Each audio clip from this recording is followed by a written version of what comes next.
For the latest in strategic affairs, subscribe to our YouTube channel. Click the bell icon for updates. Hello and welcome.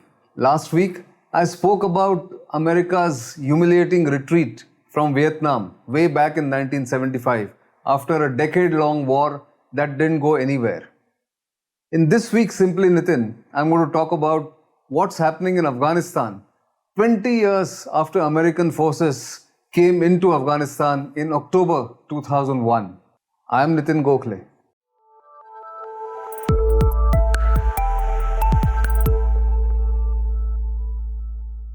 So as American forces retreat by end of August 2021, my mind goes back to September 9, 2001, which can be named as the origin of the war in Afghanistan. What happened that day?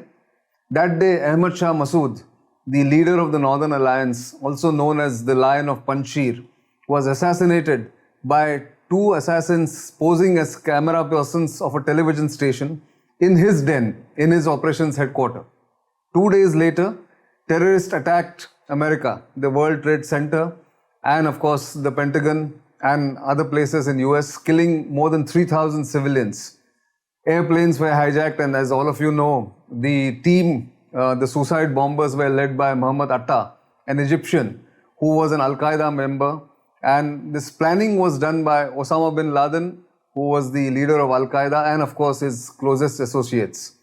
That brought America into Afghanistan. By October 7, 2001, President George W. Bush sent in the American forces to bomb Taliban strongholds and Al-Qaeda hideout. That's where Operation Enduring Freedom began, almost 20 years ago.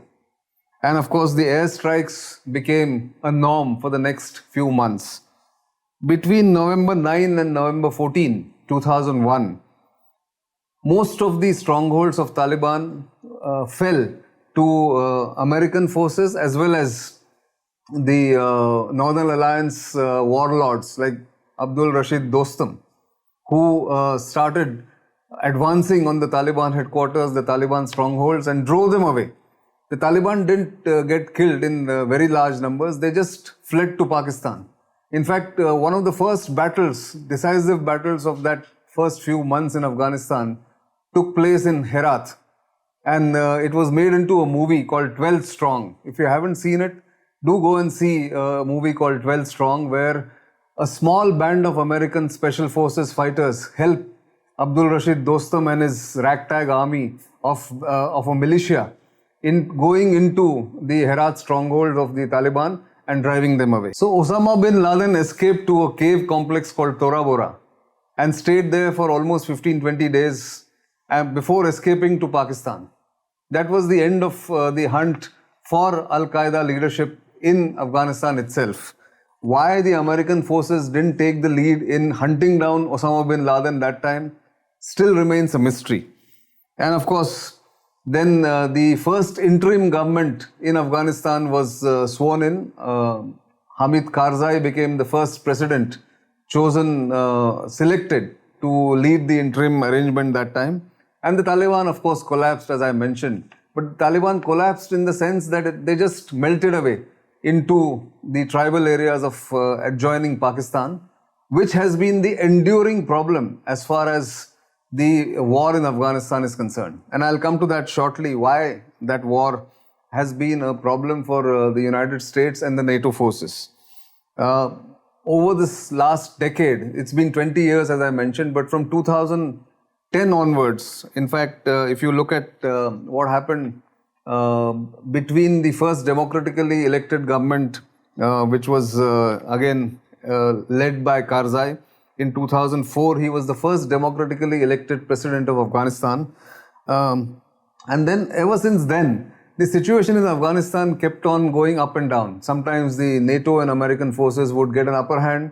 Sometimes the Taliban would capture one small town here, a province there.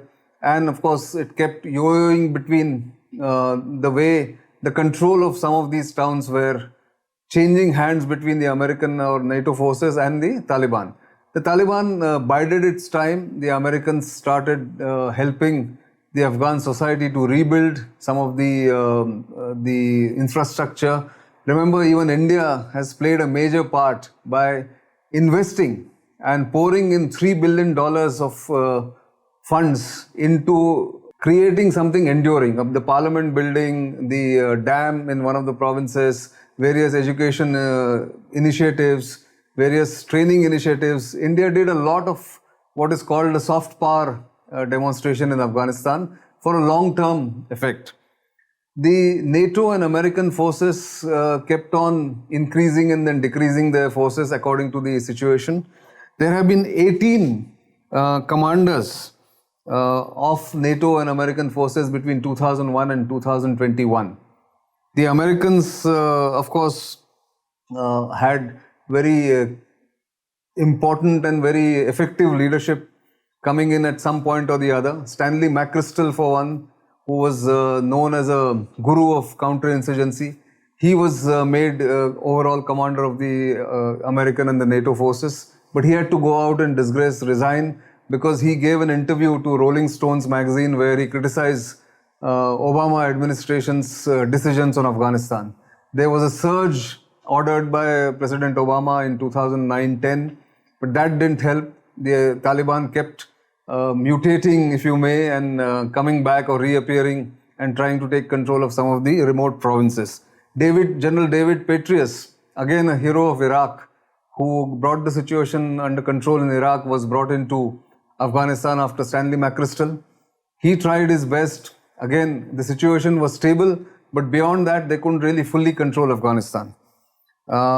We know on May 1, 2011, Osama bin Laden was killed in Abbottabad. He was living right under the nose of the Pakistani army, maybe with their protection, with the knowledge of some of the Pakistani generals. And in fact, that entire operation is described in this book called No Easy Day. And of course, you've seen the movie Zero Dark 30, which talks about the background which went into, or the background work that went into capturing Osama bin Laden, and the raid by the Navy SEALs team, the SEAL 6 team that went into capturing Osama bin Laden. That happened in Abbottabad, which is close to Abbottabad. In fact, is the location for the Pakistani Military Academy, like the Indian Military Academy in Dehradun, where Pakistani army officers get trained after being commissioned. Then, of course, in 2011, Osama bin Laden's, after his killing, President Obama ordered a surge. So in October 2011, that is 10 years after the war had started in Afghanistan, the Americans had a presence of nearly 100,000, 1 lakh troops in Afghanistan. They had already spent, by 2011, they had already spent $444 billion in trying to prosecute the war. And of course, 1,800 soldiers, American soldiers, had died in that decade. Other figures are of course available post that decade between 2011 and 2021. But certainly the Americans have lost about 3,000 odd servicemen and women in Afghanistan, which is nothing compared to what I mentioned last week, what happened in Vietnam, where more than 58,000 American troops had died in action in Vietnam in that decade-long war. By comparison, this is an interesting comparison. For 20 years, the Americans have fought in Afghanistan. They have lost barely 3,000 soldiers. In Vietnam, they fought for 10 years. They lost 58,000 soldiers, which shows the advancement of technology and the American change in tactics, where the Americans were constantly doing airstrikes, precision airstrikes, intelligence-based operations in Afghanistan, rather than what they used to do in Vietnam. So the number of casualties, fatal casualties, came down in Afghanistan, but they stayed there longer. And yet they couldn't defeat the guerrilla army or the ragtag army of the Taliban.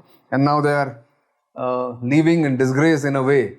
Of course, some American journals and American articles are coming out that how the last general to lead the American forces in Afghanistan has done it in a very orderly fashion, how it is more difficult to withdraw in an orderly fashion rather than get into a war zone.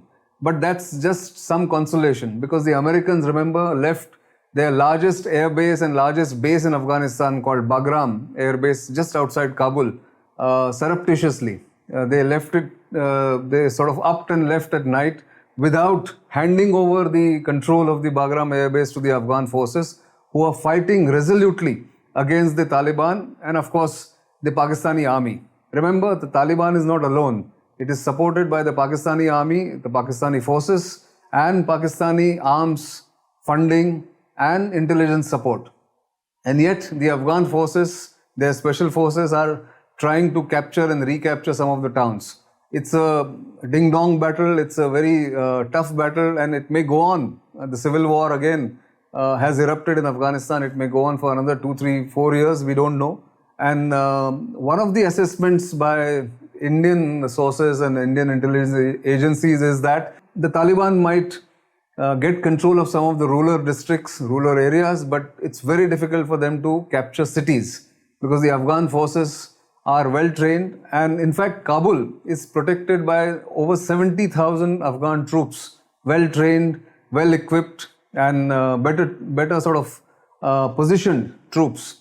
And the Kabul airport, which is the most important airport in Afghanistan, is being protected by Turkish forces and of course about 650 American forces left behind by the retreating American forces. That's where the current situation is. We don't know which way it is going. The talks are going on. The Taliban made a deal with America in 2020 for a peace agreement, but they have not held up their side of the agreement, while the Americans have fulfilled the condition of withdrawing from Afghanistan. And President Biden, who succeeded President Trump, has now in fact advanced the earlier deadline of September 11, 2021 to August end 2021. American forces would have left completely by then. The Afghans have been left to their own device.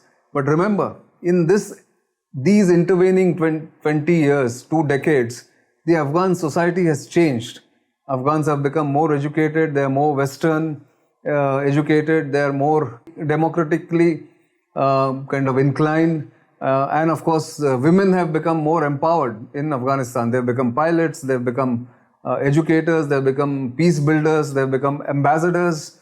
They are also important officials in the government. So it's going to be difficult for the Taliban to impose their kind of administration, their kind of governance on this changed society. Afghans are young, they are aspirational, and they do not want to give up that freedom that they have enjoyed in the past 2 decades. We'll wait and watch how this pans out. But remember what President Ashraf Ghani said just 2 days ago. He said the Taliban does not have the will for peace. They have the will for war, but they do not know how to adjust to peace. Perhaps that sums up the mindset and the psyche of the Taliban, who only know how to create bloodshed, how to kill people, but do not know how to live together, how to cooperate with rivals, and how to govern. Perhaps that's where the strength of the Afghan people lie, and that's where I think they will win eventually with the help of other forces in the region. We'll have to wait and watch. It's a very, very fluid situation at the moment. One of the Indian photojournalists working for Reuters, Danish Siddiqui, was killed by the Taliban when he was embedded with the Afghan special forces in Kandahar. Kandahar has been the key town or the key area where the fighting is happening. That was an unfortunate loss of life there. But that's the way the cookie crumbles as far as war correspondents and war photographers are concerned. Many of them have died in the line of duty. Danish is just the latest in the line of such heroism or such sacrifice, or I would say such risk-taking journalist. But as I said, Afghanistan is not stable, and it may not remain stable for a long time to come before it actually becomes fully in control of either side, either the current government or the Taliban's. We'll have to wait and watch. We'll see how it pans out. But I thought I'll just flag this journey of 20 years of the American forces, Operation Enduring Freedom, which started in October 2001, and where the Americans have come in these 20 years. That's all I have this week. Do keep watching StratNews Global, and of course Simply Nitin every week. We will bring you interesting episodes, maybe some unknown facts, And of course, you know where to reach us. Give us feedback, give us comments, subscribe to our YouTube channel, and of course, our social media handles are always there to give you the updates. Until the next time, it's goodbye.